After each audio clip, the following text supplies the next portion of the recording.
A pleasure to meet y'all at last, and welcome back to Nerf Secret Revealed Aftersought. And now here in Aftersought, I might as well say it yet again. There's plenty of other blasters here that I got to talk about, and as a result of that, I feel like I could probably go much bigger than that of the trilogy, because this whole entire week is going to be filled with a lot of new things to talk about. And as a matter of fact, there are going to be a lot of newer blasters I'll be adding to my collection soon, and I'll be able to talk about those as well. But now, this comes something that can barely fit in the entire frame of the camera itself. I mean, from stock to barrel, this is the Zombie Strike Scravenger right here. And the Scravenger itself is a boatload of different accessories. And you know what? I feel like that it's probably all worth your money here, because after all, it's been a while since we've ever had a sling fire based blaster, right? So the timing's perfect.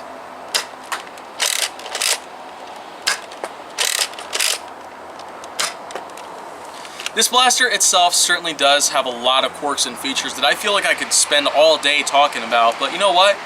I'll just do some brief explanations of some of this stuff. First of all, I'm going to start with the stock end here. This right here is basically just a little double barrel pistol, kind of like that of the Jolt. You basically just, well, pull this down and you fire 2 darts. It holds 2 darts at a time, and honestly, I don't really have much to say about this one in general. Maybe I'll talk some more about this when I have the time, but for now, let's just give this one a new name here. The Quarter, spelled C-O-R-R-T-E-R. That's right.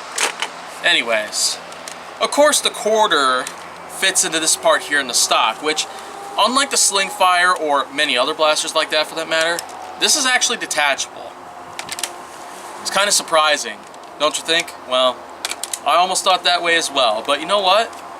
I feel like that this is a pretty useful way to at least save up some room on your wall or wherever you're able to hang up the Scravenger itself. Quite honestly, there's little to no accessories that I keep on this thing at all times. Not even the stock I have this put on here.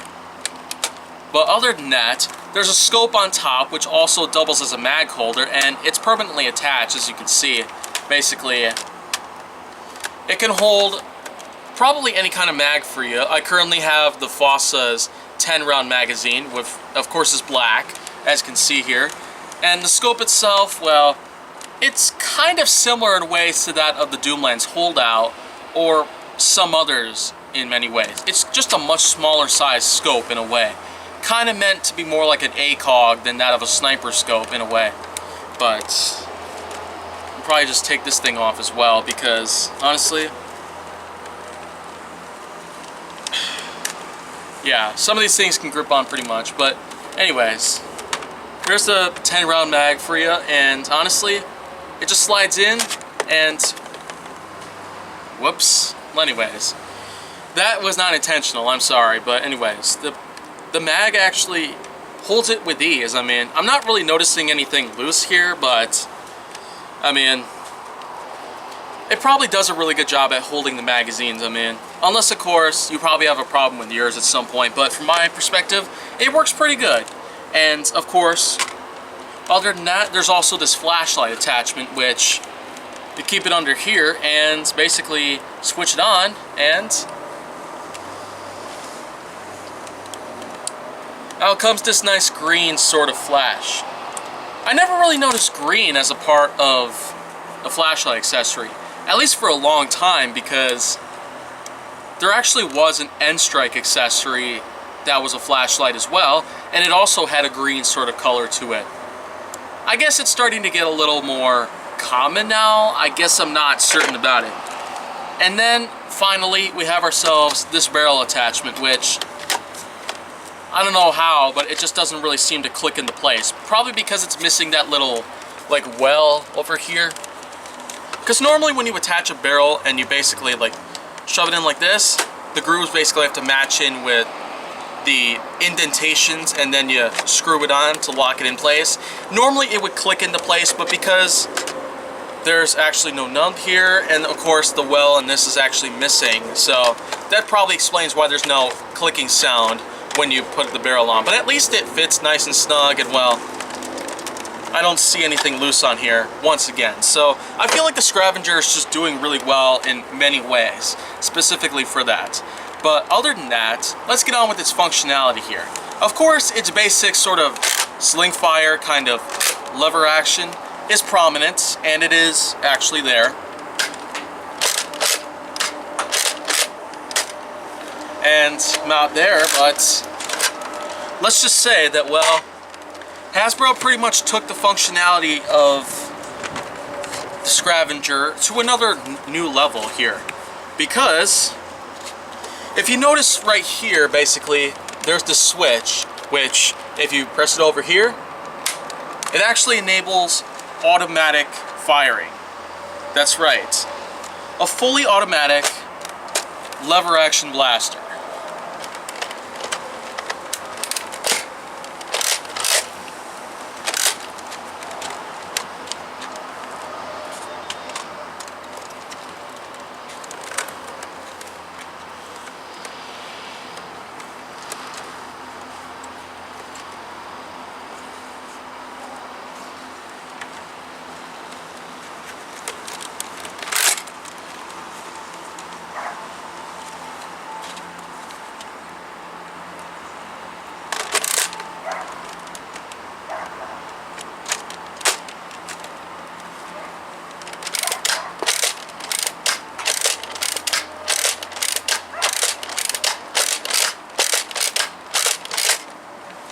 Well, there you go.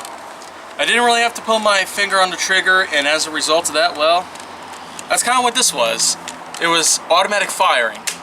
Kind of similar to that of slam fire, which is still prominent on the majority of blasters, but I'm not really certain whether or not we're actually going to be getting any more lever action blasters, but this one right here, I feel like it's a very prominent example, being that it comes with a lot of accessories, as well as a bonus 2-barrel blaster. I feel like that this one could actually work pretty well, although I've got yet to test out a clip invisible it's here. So I feel like that now I might as well go ahead and do it for you.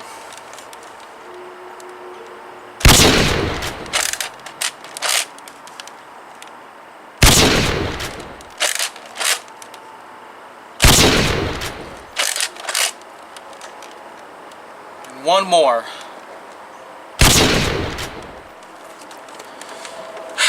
Yep, okay. That's the Zombie Strike Scravenger for you. Being that this is in fact the only other part of the survival system, I feel like that there was a lot that they were trying to go for when it came to releasing blasters in that sub-series. This and the Nail Biter were pretty much the only two to make an appearance in that lineup.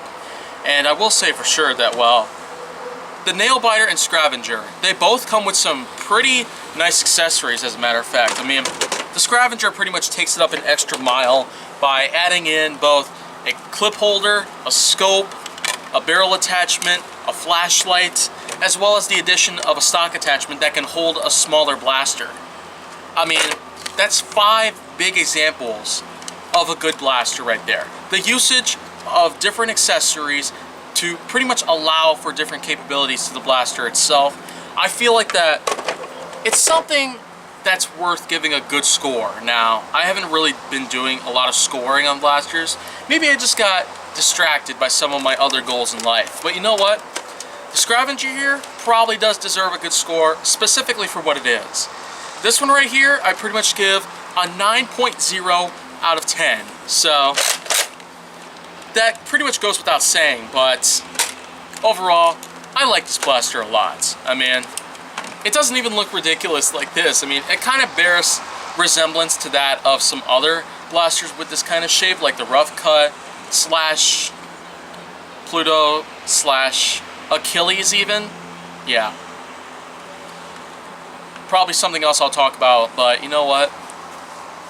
With all that I've got left, I guess there really isn't too much left for me to say here. Although, if you want to see more go down on my channel, then make sure that you like, subscribe, comment, follow me on social media, and stay on the Hollywood side.